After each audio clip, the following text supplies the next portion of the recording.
Haha, let's get this party started. High def with the proof. Greasy Says.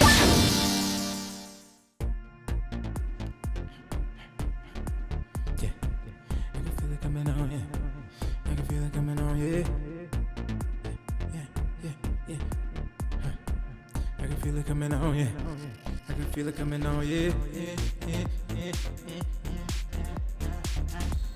I can feel it coming on. I can feel it coming on. I can feel it coming on, yeah. Can you feel it coming on? Yeah.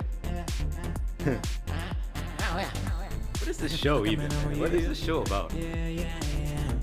What up, everybody? Welcome back to another episode of Greasy Says, a special episode of Greasy Says. This episode, keep it down back there. I can feel it coming on, yeah. This episode of Greasy Says is a special episode. Like I mentioned back in episode 13, go back, listen to it. That one was about, what was it about? It was about AI basically taking over our jobs. Back in that episode, I said I got a talk out of a Greasy Said episode. So yeah, I decided I would show you. The talk has already happened.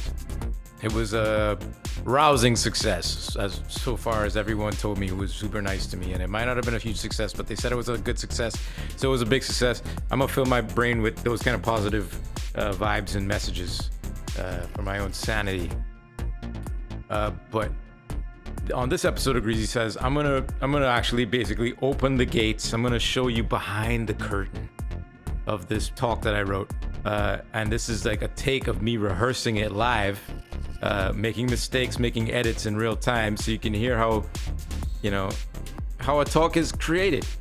It's not just like somebody has I don't know, some people might be that much of a genius that they can just like think of the shit on the fly and not rehearse anything. I'm not one of them motherfuckers. I'm sorry, I'm not. So I rehearsed the shit out of this talk. I wrote the whole thing. It feels kind of like a Greasy Says episode, except it's like more structured because it's a talk. Anyway, go check out the talk. It's being hosted as well, like the actual talk with all the Q&A afterwards. People asked a lot of really good questions. There was a lot of engagement. I really enjoyed it. I had a lot of fun. Thank you to Ali Mack for hooking the whole thing up. She put the whole thing together. She was the one who... Oops, I just hit the microphone there. Are you okay? Sorry. Ali Mack, shout to @Ali Mack. Who hooked up the whole talk, who invited me, and who did all the work basically to get me through the door. So I appreciate you. And go show your love over at BostonPostMort. Where is it? Let me see. Hold up. Yeah. Check out BostonPostMortem.org. You spell postmortem POSTMORTEM as in Mary. Okay, BostonPostMortem.org. They'll probably have the talk up there at some point, but I'm just giving you a little bit of behind the scenes. And the audio quality on this one's on my show is gonna be a little better because I'm using my mic. I'm using my whole fucking setup here. The other one at the talk I was using Zoom, and Zoom has all of its issues with desyncing and all that kind of stuff. But it doesn't matter. Go check out Show Love to Boston Postmortem because they've shown me love. And go check out my talk on side hustles and not getting bored in the gaming industry. So without further ado, this is the rehearsal of the talk that I did. Enjoy.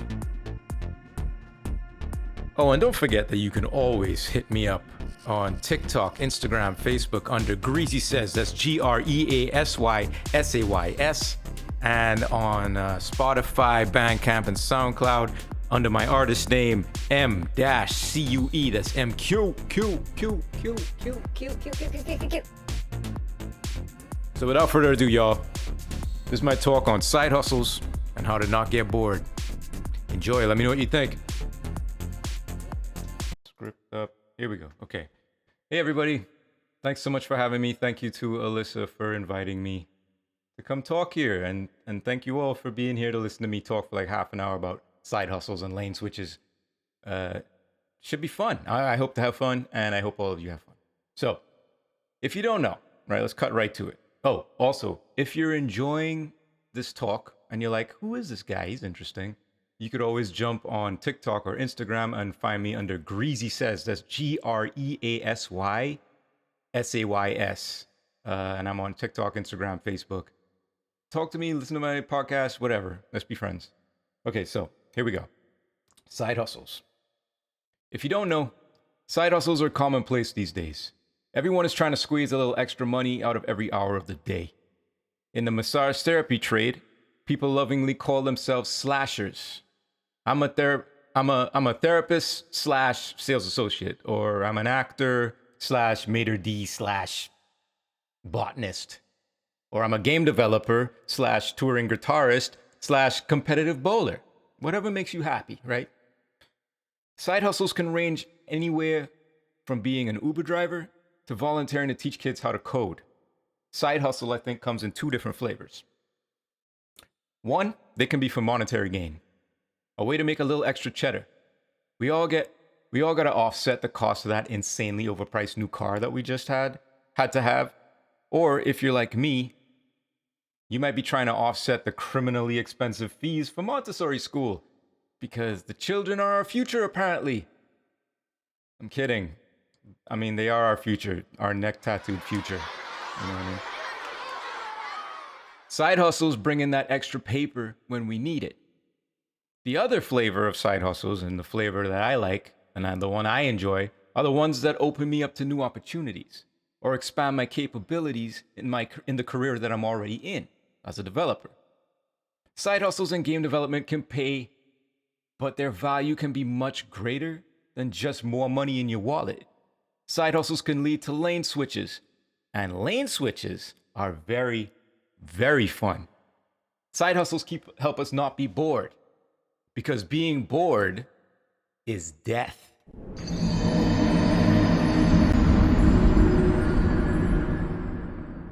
You ever been sitting at your machine at work, right? You're working, waiting for someone on your team to get back to you about a task you're in the middle of?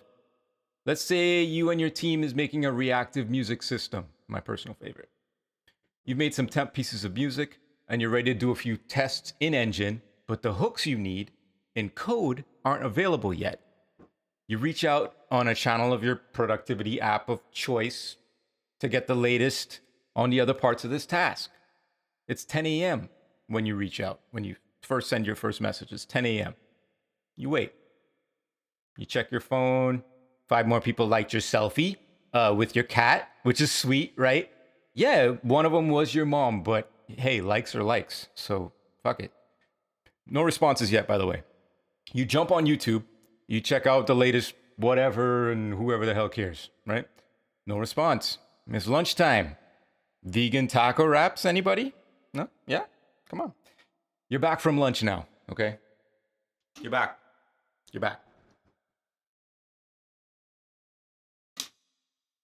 You had lunch with a few coworkers, and your coworker Frederick had this awesome idea about an app that turns Amazon history order data into procedurally generated videos of people crying and posts them to Amazon product reviews. It's a really brilliant idea. Frederick is clearly a visionary. Anyway, you get back from lunch, you get that response that you've been waiting on since 10 a.m. That Chad is doing the code for the music system, and he's out until tomorrow. You could get all fumey and whisper under your breath about having nothing to do and get back to watching Let's Plays or whatever. That's a totally valid option, but kind of a boring option, don't you think? And boredom is death. But I'm saying, these moments, these bottlenecks, however small, these are prime moments for developing side hustles.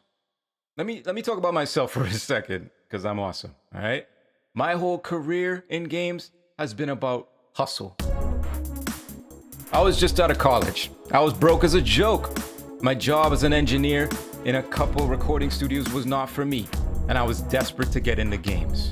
I applied to be a sound designer at home. I applied and got denied, like everyone of us has no doubt experienced.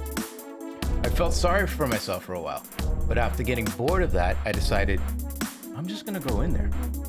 Through a series of fortunate events and one very kind lady who must have seen something in me, I got the chance for an interview for a QA position. Not what I wanted, right, originally, but fuck it, I'd hustle my way up. Being dope at QA made me a QA lead, but the whole time I was scratching at that audio gate, right? I would try to coincidentally drop by and hang with the audio team, the whole time talking shop and expressing my eagerness to learn. Some welcomed me, others were honestly kinda dicks. It didn't matter though, because I eventually got the chance to do some audio work on the side, helping out with the audio team during a particularly crunchy period. Yeah, they were getting that extra work for free, granted, right? Because I'm a QA guy, they're getting free work out of me. But so what? I'm hustling here, you know what I'm saying? So I'd grind on this audio work while waiting for a new build to kick, or while waiting for directives from the dev team, or during late nights of crunch or whatever. Audio was my side hustle to my QA job. Word. Eventually, I got into the audio team and climbed the beanstalk to audio lead on a few titles. The college version of me would have been thrilled. We did it. We reached the top of the hill. The flag's ours. But the audio lead version of me had been doing this for a few years.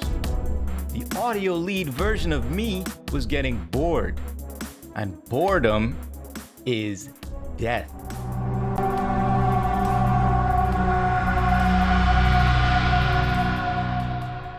Anyway, there are a few ways that boredom has revealed itself to me over the years. Sometimes boredom can disguise itself, for real. And one day you kind of feel stuck in a rut, spinning wheels. You ever feel like that?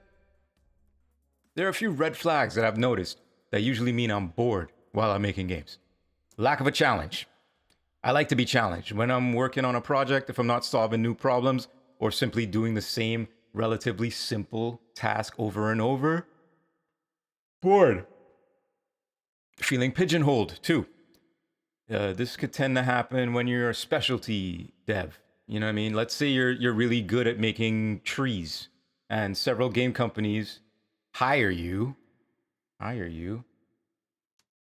later on in their development to improve their forests, for example.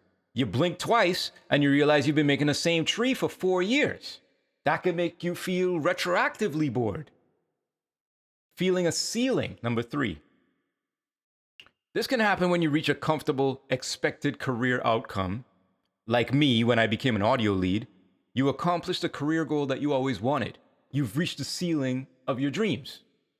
Now what? Number 4, not getting an acceptable raise. This may be a personal one, but if I'm not making more paper, I can sometimes feel bored. It may be coupled with the feeling of being unappreciated, right? Because if you valued me, you would pay me more. But I perceived that as boredom with my perceived value. But I processed that as boredom with my perceived value. Another thing that can cause boredom, waiting for coders.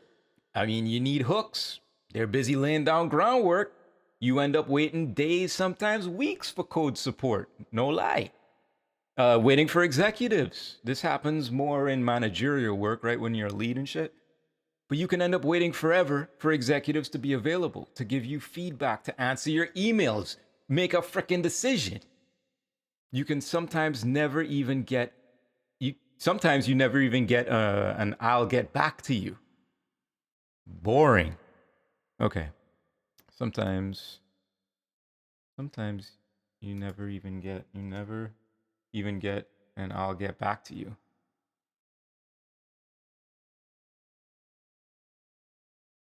That makes me feel bored.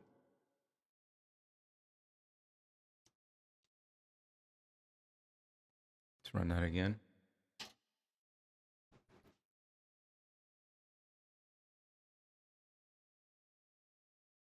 All right, so I could chill, I relax during this part and just read. Okay. Waiting for executives. This happens more in managerial work. How are we doing in the back here? Good. Okay. Wait, are we still on that too? Okay, great. Waiting for executives. This happens more in managerial work, right? But you can end up waiting forever for executives to be available, to give you feedback, to answer your emails, even to make a freaking decision, right? Sometimes you never even get like an "I'll get back to you" email. And that makes me feel bored when that happens to me. When your background YouTube is more interesting than the job you're doing, right? Serious fucking red flag. If your new obsession with heavy duty farming equipment, YouTube channels, is more interesting than building the UI for the storefront, we have a problem. And then finally, we work on single games. As developers, we work on games, one game, for years at a time. This is just a reality in game development. It takes years to make a game of considerable size. A lot can change in a person in 2 years. Your interests change. The way you feel about your team changes. The way you feel about your career changes. And there's a typo right there. Let me fix that. You can go into a project with all the vigor and enthusiasm of a college graduate and come out on the other end vowing to never make another fucking brick texture again. You know what I'm saying? I've thankfully noticed these red flags and side hustled myself into a lane switch. I've jumped disciplines quite a few times in my career. While working on the audio team, I became a voice actor, side hustling as a rapper. And one day, doing some temp VO to help out the narrative team, 4 games later, I'm the voice of the franchise and my own character. You know what I'm saying? While working on as a camera editor, we used to do the cameras. I used to do the cameras for like edit all the shots together. I became a mocap actor by volunteering to be a background character in that game. Because I'm so dope, I kept getting invited back, eventually starring as several main characters in the franchise. And even most recently as a hyperactive humanoid cat thing for a game that isn't even out yet. But it's my best mocap work that I've ever done. While I was bored developing repetitive DLC for I formed a game dev hip hop collective called Oxytocin with fellow game devs, releasing an album and performing several sold out shows around Boston. Side hustle. I side hustled my way into being a level designer by working on prototypes that focused on event patterns derived from MIDI. So the MIDI, I make a MIDI file and that is what drives the gameplay.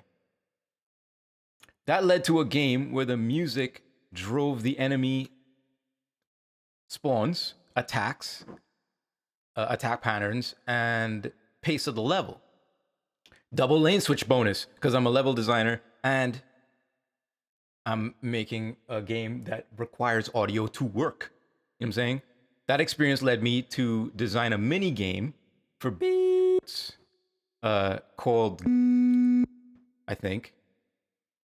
I mean, I think that one wasn't actually that good. I wasn't really proud of that one. But whatever, at least I did it, you know? Lane switch. Remember, I'm an audio guy. Outside of work, hold on, I gotta drink something, guys. This talking shit.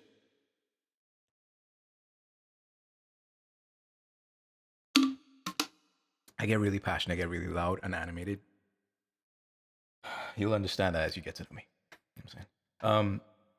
Outside of work, I side hustled making music for commercials and nonprofits. All right, so I wrote this beautiful, heart-wrenching piece for this nonprofit out of Somerville. They didn't like it and asked me to write some hokey country song instead. I did, right? Because the client is always right. About a year later, I submitted that rejected song to Akira Yamaoka, if you know, is a famous Japanese composer, for his Play for Japan album. He chose my song, that same rejected song, and I ended up meeting him and many other high-level composers like the audio director of frickin' Blizzard and shit at the Video Game Music Awards and even performed on stage. The money from the album was used to fund relief efforts due to the Fukushima disaster. But all of this came out of a side hustle. This side hustle was the result of another side hustle. I'm not done. I side hustled my way into a creative lead role by working on several failed prototypes for a year or so. I'm deciding to consult for years. Undecided. I side hustled my way into a creative lead role by working on several failed prototypes for like a year or so, and I decided I'd consult on a VR prototype. I didn't know shit about being a CL, a creative lead, but I did it anyway. Turns out I'm pretty good at it, and I ended up leading the best-selling, best-reviewed VR game that has ever released. How's that for a lane switch? I mean, you know, I've been a QA dude, so I've been a QA dude, an audio dude, a composer, a level designer, a mediocre gameplay designer, a voiceover actor, a motion capture actor, even the creative lead of my own title. I'm proof that side hustles can lead to a lane switch. Lane switching can be incredibly rewarding. It gives us great insight into the way the industry works because we are involved in more parts of it. It emboldens us too, right? It gives us confidence. It keeps us from being bored because boredom, you know. So as we wrap here, let me offer you some ways on how you can start side hustling and maybe even get yourself a lane switch if that's something you're interested in. Find projects that interest you. Remember, you're trying not to be bored, so don't pick up the same shit you do every other day. You pick something that interests you. Take risks with your side hustle. No safety nets. Take risks. Be bold. Just because you're not qualified doesn't mean you're not qualified. I know that sounds silly, but like I said, I didn't think I could be a CL. I was not qualified to be a CL, but I did it and I shipped the game. So now I'm qualified because my credits say so. Big one that I've been wrestling with myself recently, and maybe if you're a more seasoned developer, you may agree with this, but don't be afraid to say no or bail on a side hustle if you get bored or if that side hustle is toxic. It's not worth it. And if you enjoy a side hustle, this one's really important. Write down why. Like write it down in your phone. Write down why you enjoyed this side hustle. So you have those notes later if you're contemplating a lane switch. You can go back and be like, oh yeah, this is why I want to do a lane switch into this new career path. So side hustles and lane switching are something that I think I'll just keep doing forever. Maybe I'll be a movie director someday, I don't know. But I love looking over the fence into the places I've never been. I love getting uncomfortable and then conquering a challenge, or bailing if it's not for me, which in itself is a learning experience. Side hustles keep my interest peaked. They keep me young. It keeps me fresh. It builds character. At this point, it's not even about the money. It's about the passion. It's about the ride and the many roads ahead. It means that the ride never has to end. And I'll never be bored because boredom is death.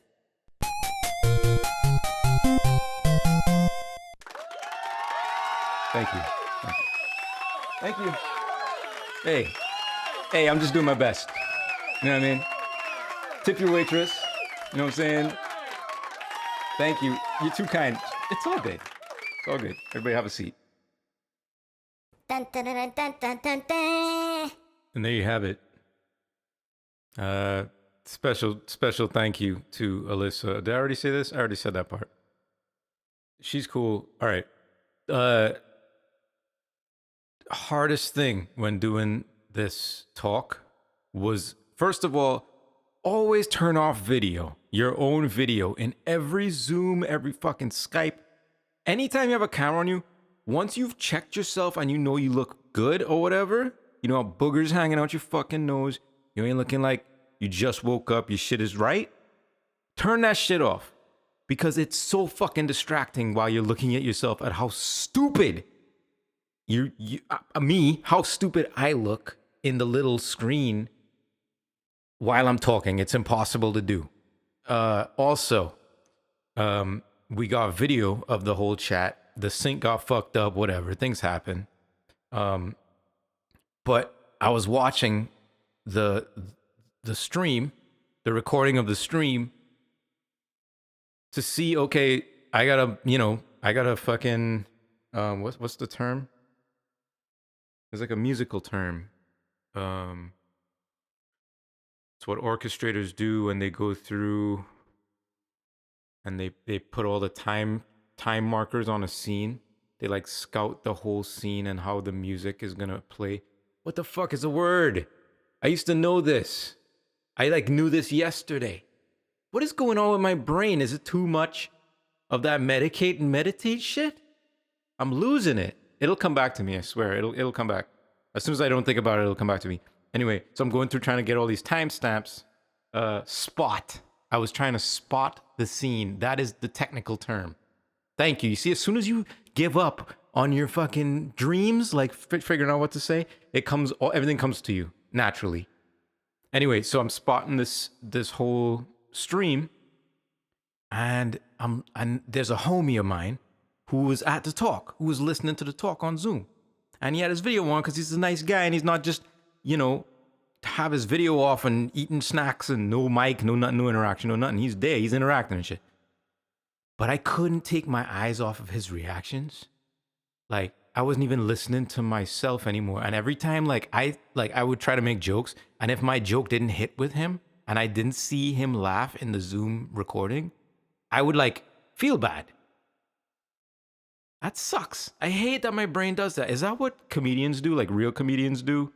Do you look at each person's face in the crowd and you're just like, that motherfucker didn't laugh?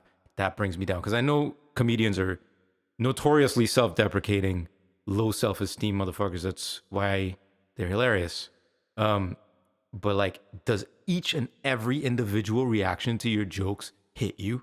Because that must be fucking exhausting. My heart goes out to you if that's the way it really goes. I mean, eventually maybe you turn it off as a comedian and, you learn to ignore it. Maybe. Any comedians listening to this? Can you all tell me if when you're on stage doing stand-up and there's one person, do you see every single face in that crowd while you're performing, and are you gauging every single face? How do you deal with that? How do you switch that off? Crazy. Reach out to me, Greasy Says, TikTok, Instagram, Facebook. Anyway, so this episode is kind of odd because I didn't pick a key because it was about this talk. But I do have a very recent development. Hold on. I got a listener who I don't think I know. I don't know this person. Made a dank meme about me, bruh. Yeah. This person reached out on the Twitter. Where the fuck is it? Here it is. The fucking Twitter. And what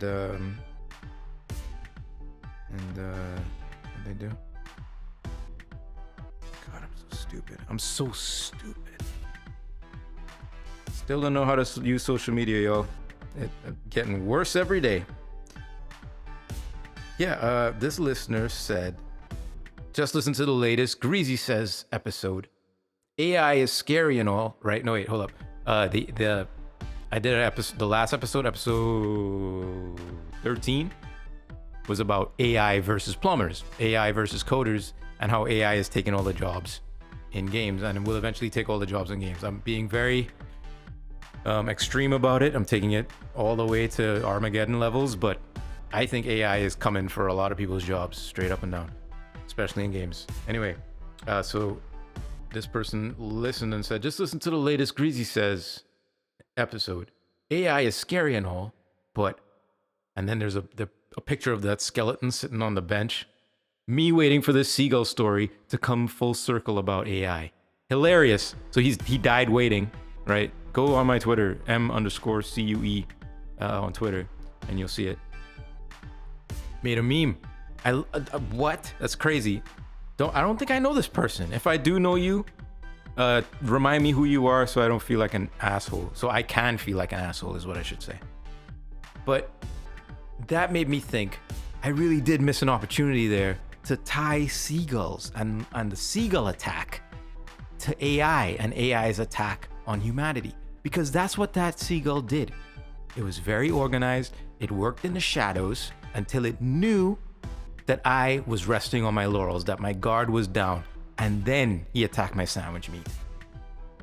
AI is doing the same thing. It's just gathering force. It's in the sky, it's hovering, it's doing the solid snake thing, it's shimmying through ventilation shafts, figuring out how we work, how we think, and then it's gonna swoop in and take every single one of us fucking sandwich meat. I guarantee it. And I should have tied that in with the episode, but I didn't think of it in time. But Chad thought of it in time. So thank you, Chad, for writing in, and thank you for that meme. Did you make that yourself? I mean, I know it's mighty easy to make a meme. Did you make that specifically for my shit? Because if you did, I think that might be the first meme anyone has ever made about me ever. So that's cool. That's cool, Chad. Thank you. I just realized something though. I can't do a meditation without a key, because I got to do the music behind the key, and every meditation needs a little bit of music. Don't you agree? So let's pick a key right now.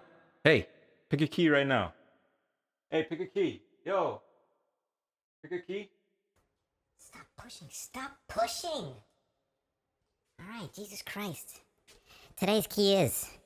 Do it like I'm just trying to make it up to you now.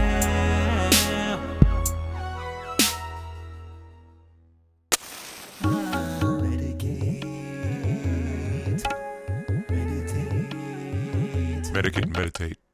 today. Let us think about all of the things that we've achieved. So many times life passes us by and we do so many things every day, little achievements that we forget, we don't even think about, we fail to acknowledge. And when that demon inside, that hater within, comes sticking his stupid head up, it's a good idea to recall all the accomplishments you did before that fucker showed up. So today let's think of 3 achievements that we've done this week that we can be proud of. Doesn't have to be big, doesn't have to be major, it could be anything. I'll start. My first achievement for this week, I wrote a song that made someone really happy. It'll probably never be heard by more than 5 people. It'll probably never see the light of day. And and most likely, I only made one person happy with the effort I put into this song.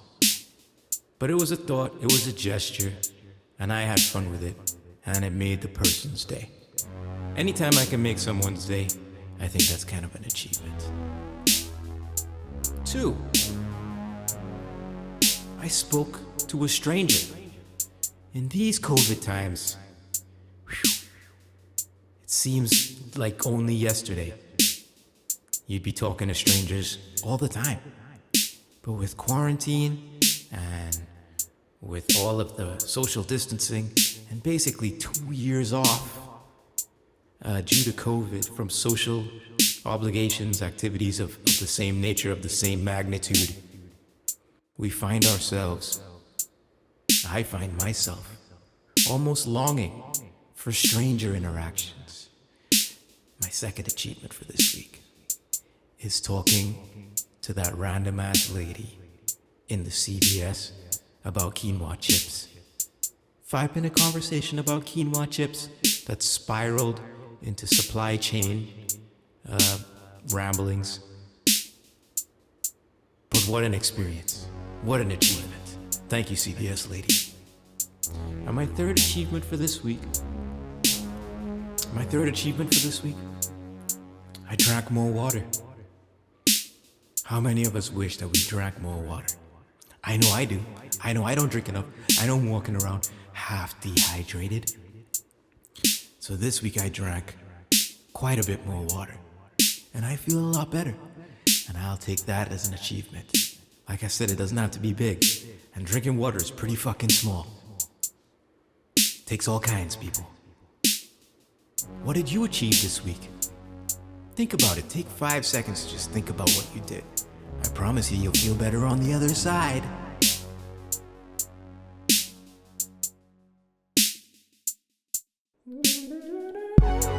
I'm just trying to make it up to you now. I'm just trying to make it up to you now. Yeah, I'm just trying to make it up to you now. I'm just trying to make it up. Make it up. Make it up. And that, as they say, is that on another episode of Greasy Says. We did it. We made it here. We made it through to the other side once again. Thank you for tuning in. Thank you for all your comments. Thank you for the likes. Thank you for the dank memes. All that shit. Remember, you could reach out to me on Facebook. Who the fuck uses that? I do sometimes. TikTok. Who uses that? I do, even though I'm old. Instagram. Who uses that? Goddamn everybody. You can reach out to me on all those platforms under Greasy Says. That's GreasySays. Do I need to spell it anymore for y'all? Y'all understand how to spell Greasy Says, right? Even though I say it instead of greasy, I say greasy. But y'all know it's not with a Z, right? Okay. And also, listen to my music on Spotify. Listen to my music on Bandcamp and Soundcloud under the name M-Cue. That is M-C-U-E. I'll see y'all on the internets. Okay. Greasy people! Thanks for coming out. Like, subscribe, comment, give me feedback, tell me to go fuck myself. And until next time, it's me, Lil Ol' Greasy, and I'm checking out with the room key. Later.